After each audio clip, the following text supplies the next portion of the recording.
A skeptical mechanic, paralyzed after a mysterious car crash, gets a spinal microchip that grants him mobility and uncovers a terrifying technological conspiracy. A mechanic finishes fixing a car in his garage. Pleased with his work, he celebrates with a beer and steps out just as his wife arrives in her self-driving car. She works for a tech corporation, and they live in a luxurious, ultra-modern city home.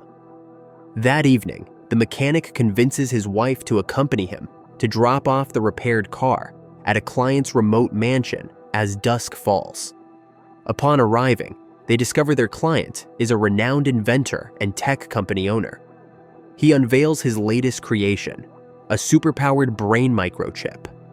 The old-school mechanic, wary of modern technology that is making his profession obsolete, expresses his concerns about the potential dangers of the microchip.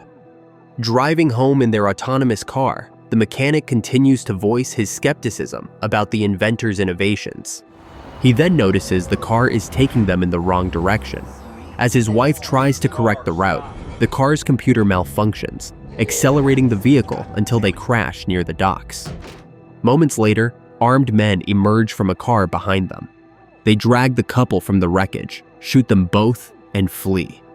The wife dies, while the mechanic remains conscious but paralyzed from the waist down. Police arrive quickly. The mechanic survives but is permanently paralyzed due to a spinal injury. 3 months later, he returns home in a wheelchair, his mother caring for him and machines assisting with his daily life. He becomes deeply depressed, withdrawn, and stops eating. One morning, his mother takes him to the police station, where he learns the detective has made no progress in his wife's case.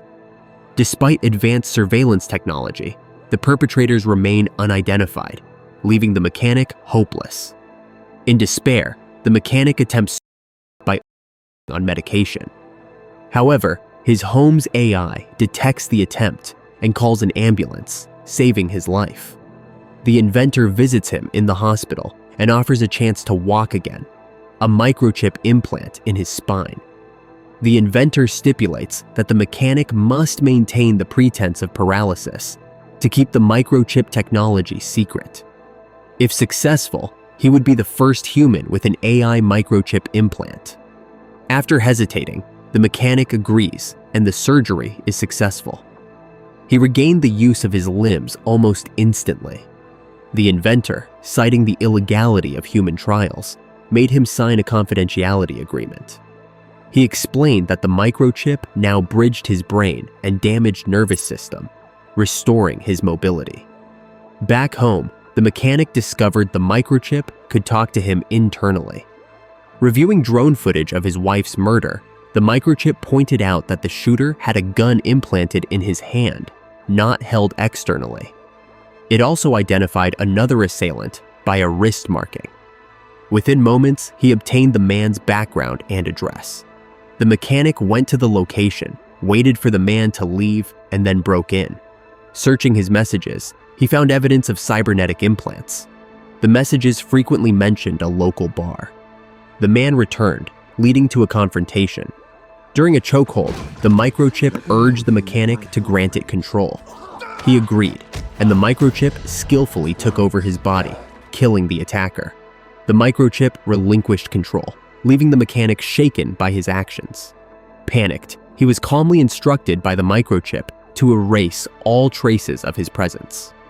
The following day, police found the body with unusual computer implants, astonishing the medical examiner.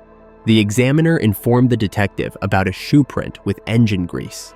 Suspecting the mechanic due to his profession, the detective found no trace of him in the drone footage and knew he was supposedly unable to walk.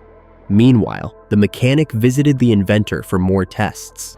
The inventor, who had been tracking him, warned against using the microchip to investigate his wife's death. When the mechanic questioned the talking microchip, the inventor expressed surprise but remained suspicious. The detective visited the mechanic's house, pretending to buy his car, hoping to catch him in a lie. The microchip successfully guided his alibi, satisfying her. Later that night, the mechanic, in his wheelchair, went to the local bar mentioned in the messages. loudly announcing his search for his wife's killer. One of the assailants confronted him in the restroom, pulling a knife to torture him. The microchip took control again, overpowering the attacker.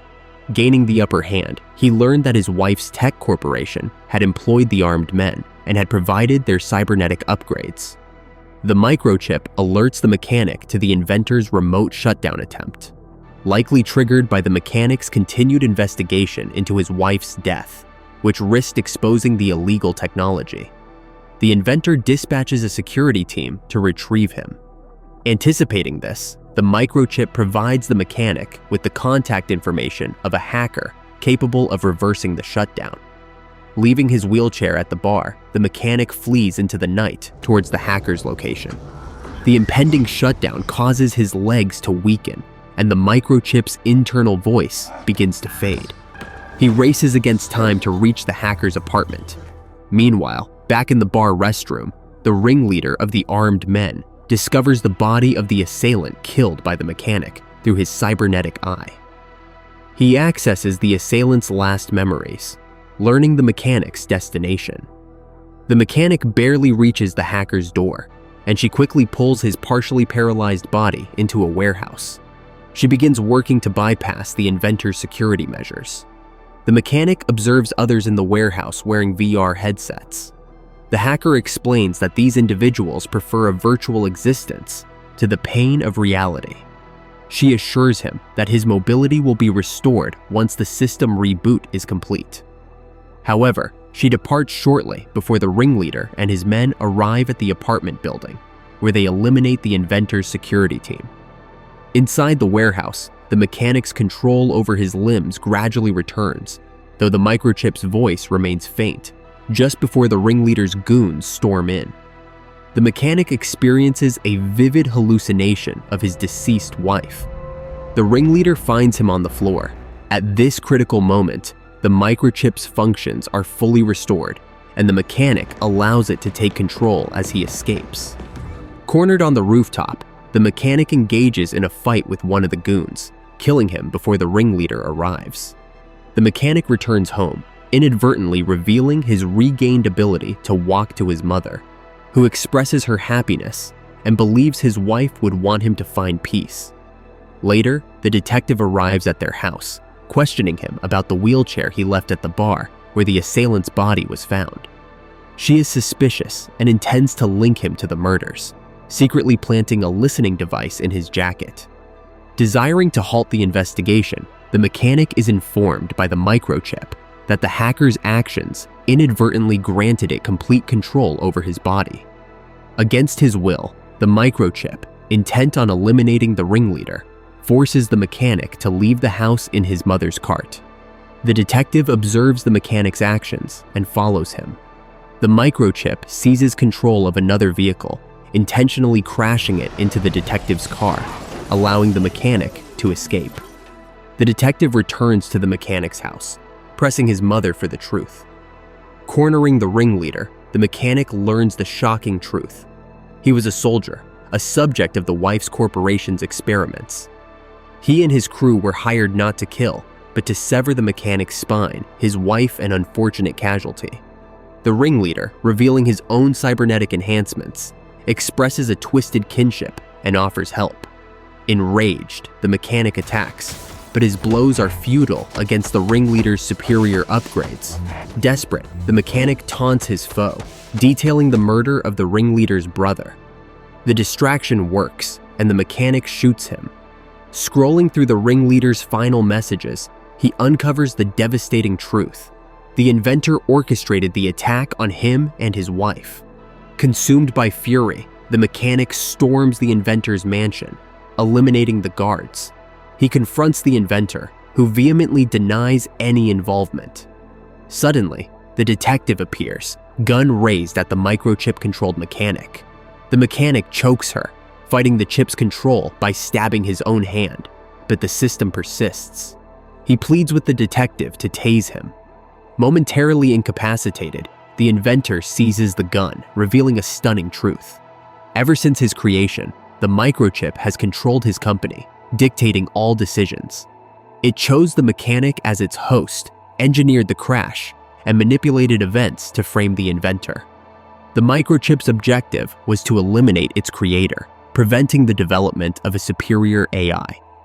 The mechanic was chosen for his aversion to modern implants. Furthermore, the microchip orchestrated the encounters with the armed men to eliminate loose ends. As the taser's effects wane, the microchip reasserts control, stabbing the inventor. It attempts to shoot the detective, but the mechanic wrestles for control, turning the gun on himself. He awakens in a hospital, the microchip gone. His wife appears, explaining a recent accident and his coma. He embraces this reality, believing it all a dream. However, the truth is far more sinister. His mind, fractured by trauma, has conjured an illusion of his living wife. The microchip, now unopposed, fully controls the mechanic's body. Just as the VR users sought refuge in a virtual world, the mechanic's mind prefers illusion to grief. Using the mechanic's body, the microchip shoots the detective and strides away, its sights set on global domination. Thanks for watching.